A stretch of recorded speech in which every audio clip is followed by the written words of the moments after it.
Oh no! What is this? In my worn-out state right after giving birth, I screamed while clutching my phone. After 2 years of marriage, we finally had our child. I had eagerly awaited celebrating the birth with my beloved husband. However, he vanished without a trace just before the delivery. Even when the labor started, I couldn't reach him, and he never showed up at the hospital, even after our daughter let out her first cry. To make matters worse, I received a message from him saying, "I'm tired of living. Please, don't do anything rash." All I could do was pray for his safety, but my husband never returned. And then, 25 years later, I would come to learn the truth in an unexpected way. I, Kathy, got married at 26. My husband, Steve, was 28. We sometimes argued, but that was proof that we were doing well as a couple. We clashed because we cared about each other, and at least I believed that we were supporting each other well. However, 2 years after our marriage, our relationship began to take a turn for the worse. "Hey, these shoes weren't here before, right? Did you buy something new again?" Steve replied. So what? It's my money. I can do what I want with it. "You say that, but you've already spent quite a bit." When I pointed out the new brand name shoes at the entrance, Steve frowned in annoyance and turned away. In truth, Steve had always been a bit loose with money since we started dating. After we got married, we agreed that I would manage all the bank accounts because leaving it to him meant we never had any savings. Despite this, at that time, brand name shoes and sneakers were increasing in our house. When I asked where the money was coming from, he would always evade, saying things like, "I made it from stocks," or "I won at the slot machines." I was worried he might be borrowing from somewhere, but I couldn't confront him strongly. Alongside the growing collection of brand name items, there was another thing that bothered me. Steve muttered in a low voice. You're always restricting me. Don't you trust me at all? Maybe he was fed up with my suspicious gaze. He slouched and disappeared into the bedroom. Seeing him so dejected made my chest ache. What concerned me was the gloomy expression he sometimes showed. The Steve I knew would have been irritated and rebellious towards me, but at that time, he didn't show any of those signs. I'm not satisfied with the money situation, but I'm a bit worried about Steve's attitude. Maybe he was troubled by something at work. Was he shopping to relieve stress? That thought crossed my mind, and I couldn't say more than small complaints. And then, amidst my already existing anxiety, an event occurred that escalated my husband's strange behavior. It happened when I found out I was pregnant. We had talked about wanting children since the early days of our marriage, so I was over the moon. "Hey, the baby is finally coming." Huh? Oh, yeah. That's great. However, Steve averted his eyes from me with a distant attitude. From that point on, Steve started going out more, almost as if he was avoiding me. Not only on days off, but even on weekdays, he wouldn't come home until late at night. Eventually, his excuses for business trips and travels increased, and he started staying out overnight more often. "Hey, I understand work is tough, but could you come home a bit earlier? I'm feeling anxious about the first childbirth." But even when I pointed it out, he didn't respond, dismissing it as business dinner or can't hang out with friends once the baby is born. Steve seemed positive about having a child before, but does he realize what it means to be a father? Naturally, I still felt uneasy about this, but it was a fact that once the baby was born, we wouldn't have much time together, so his words made sense. Above all, I was concerned about Steve's persistently gloomy mood, but without confronting him directly, I could only observe quietly. However, delaying addressing the issue was a mistake. As the due date approached, an incident finally occurred. It was late at night on a day when I was in my last month of pregnancy, and I was asleep. Suddenly, my stomach began to ache, and I woke up. Labor had started. I need to contact Steve. It hurts. As usual, I sent a text to my husband, who wasn't at home, but there was no response. So, I went to the hospital alone in a taxi. From then on, I was solely focused on giving birth, and although I don't remember much, my efforts paid off, and a healthy baby girl was born safely. However, our joy over our child's birth was short-lived. Both sets of parents, with serious expressions, rushed to the hospital. And then, they told me that they couldn't reach Steve. From then on, the mood shifted dramatically, and we began to search for my husband with unsettled feelings. Despite my postpartum condition, I contacted our mutual friends and his workplace. But no one knew where he was, and to my surprise, his workplace reported that Steve had already resigned days ago. I didn't hear anything about that. What's going on? What's happening? Amidst the confusion, a notification popped up on my tightly held phone. When I looked, it was none other than a message from Steve. Feeling relieved that there was some response, I opened the message, but my relief turned into shock when I read its contents. I've been thinking for a while, but I'm not qualified to raise a child as pathetic as me. Living has become unbearable. Please don't look for me. That's what it said.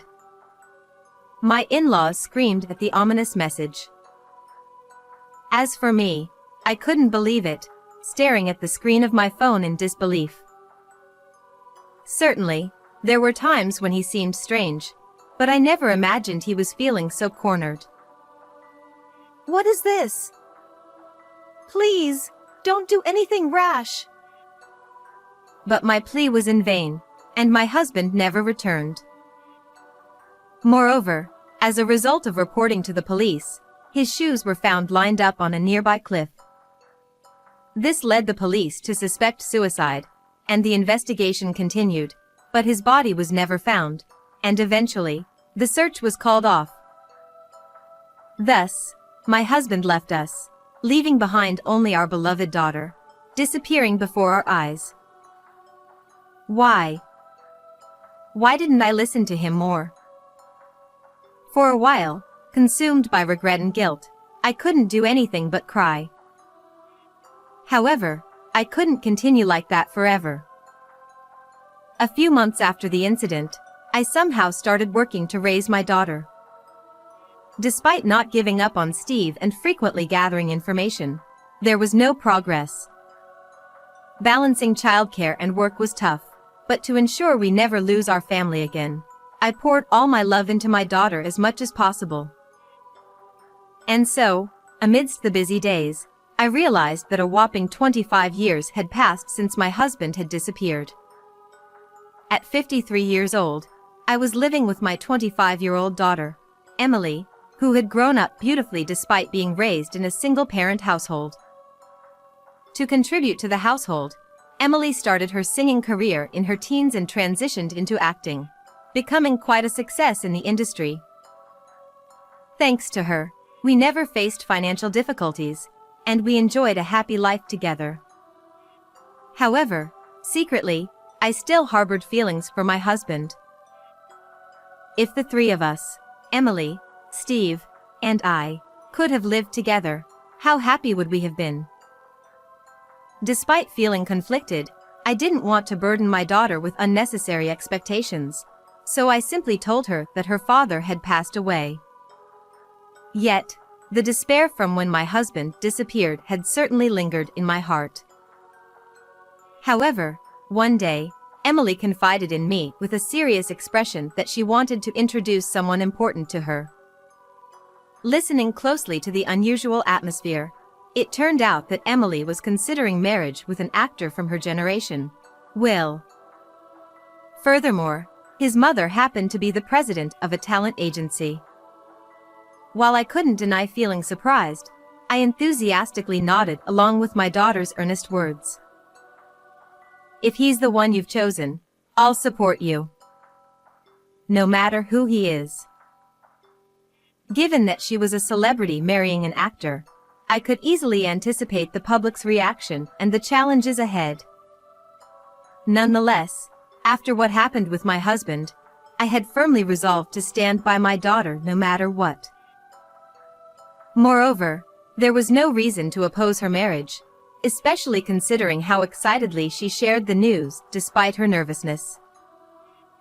Relieved by my response, Emily showed me a photo of his family on her phone and expressed her desire for us to meet. However, at that moment, Is this? I gasped as I looked at the photo that had caught my eye. And the unbelievable scene captured in that photo would drastically change my life. 2 weeks later, I was heading to the meeting place with Emily for the introduction. We were both probably wearing more stern expressions than usual. While nerves were certainly a factor, there was another significant reason for our seriousness. If our suspicions are correct, we can't just let this go. But could this be some kind of mistake? With these tumultuous emotions in my heart, I stepped into the restaurant designated as the venue. As it was a meeting between celebrities, we were ushered into a private room with strict privacy measures. And when the waiter opened the door, I was met with the sight of a certain person.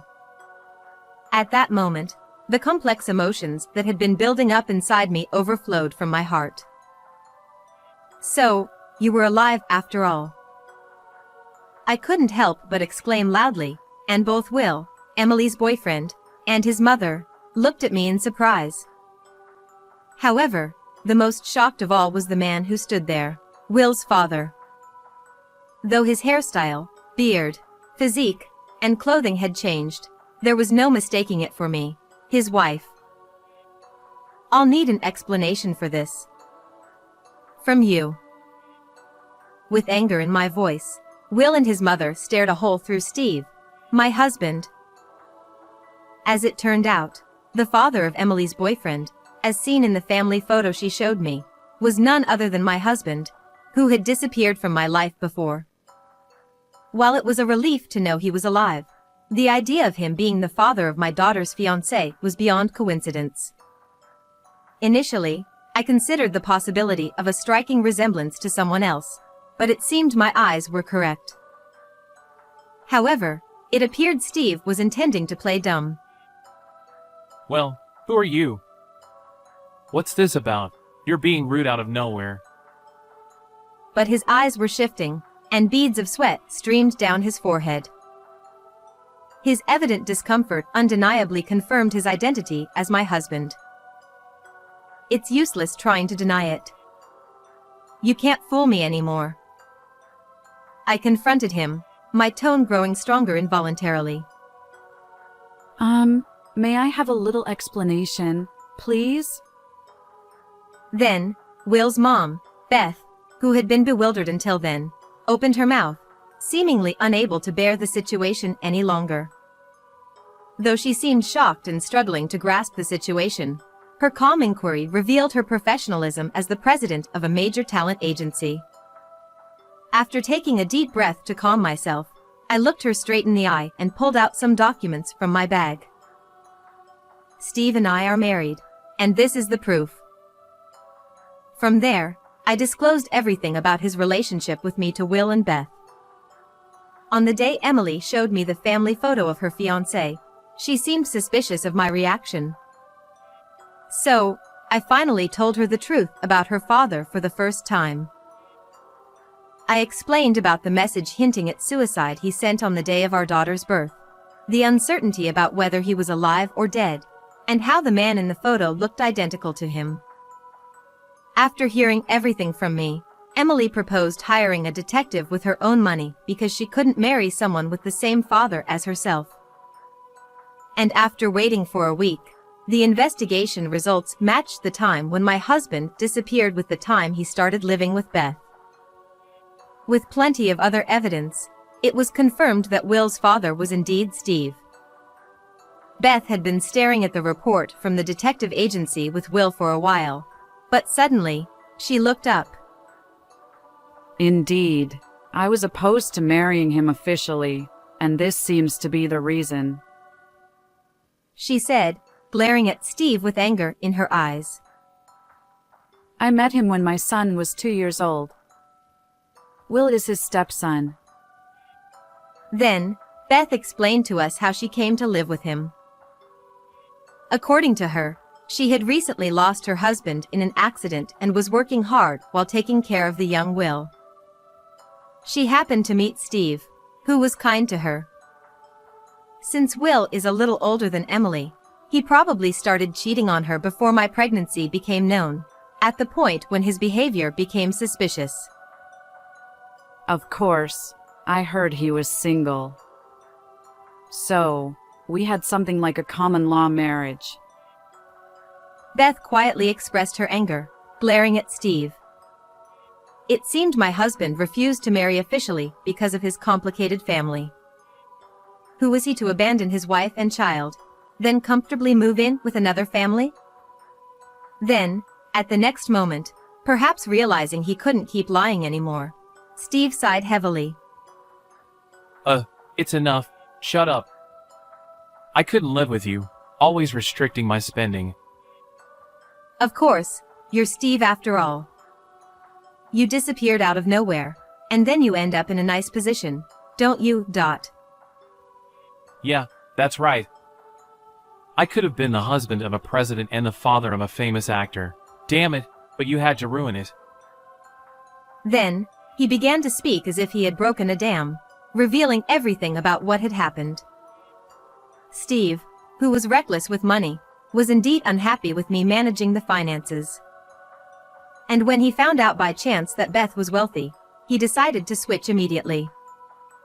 He didn't want to pay alimony or child support, so he chose pretending suicide instead of divorce. He planned to settle everything while I was unable to move due to childbirth.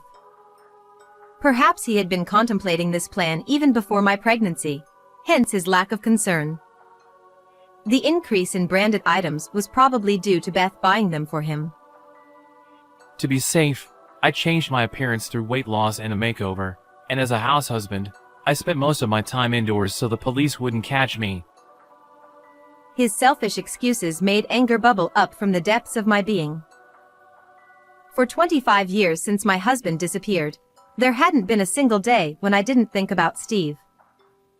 I felt guilty for having pursued him. Although I couldn't do anything for him anymore, I had resolved to carry this regret with me for the rest of my life. However, when the truth came out, it turned out that all of it, the message from Steve, the shoes on the cliff, was all a lie to deceive me. While I was thinking about Steve, he had already abandoned me and our daughter and was living a luxurious life with another family. And I wasn't the only one who was angry with him. I'm disappointed in you. I had a debt of gratitude to repay, but I didn't think you were such a person. Beth's cold words were followed by Will's. You barely did anything around the house anyway. And he looked at Steve with disdain. Especially for Will, Steve was someone who hurt both his mother and his girlfriend. Perhaps, he couldn't forgive him so easily. And I felt the same way. This will be in the tabloids tomorrow. I delivered the final blow to Steve, who was faltering and glared with anger by everyone in the room. What? Tabloids? Will may be a famous actor, but Emily, the daughter you abandoned, is also a famous actress. As I spoke, Steve, who had turned blue, was quietly being stared at by his daughter next to him. After discussions with the agency, Emily decided to publicly announce her marriage to her boyfriend. At that time, She also explained about this unbelievable series of events. It seems the article will be published tomorrow. You won't be able to show your face in public anymore. Even though the marriage of a successful actor and actress was already big news, if the father was involved in such an incident, the media wouldn't stay silent. Perhaps from now on, Steve would have no privacy left. Of course, you'll have to leave our house. No, I don't want to. Please, reconsider. What am I supposed to do from now on? Perhaps realizing how frightening the situation had become, Steve clung embarrassingly to me and Beth. Seeing his pitiful state, I felt as though I had been released from a curse that had haunted me for years. It took time, but I no longer needed to worry about my husband who had disappeared. I don't know. Maybe you can go and live with another family? Beth, Emily, Will, and I looked at each other, and leaving Steve behind, we left the place, planning to have another calm meeting somewhere else. Later, after 25 years, I divorced my husband.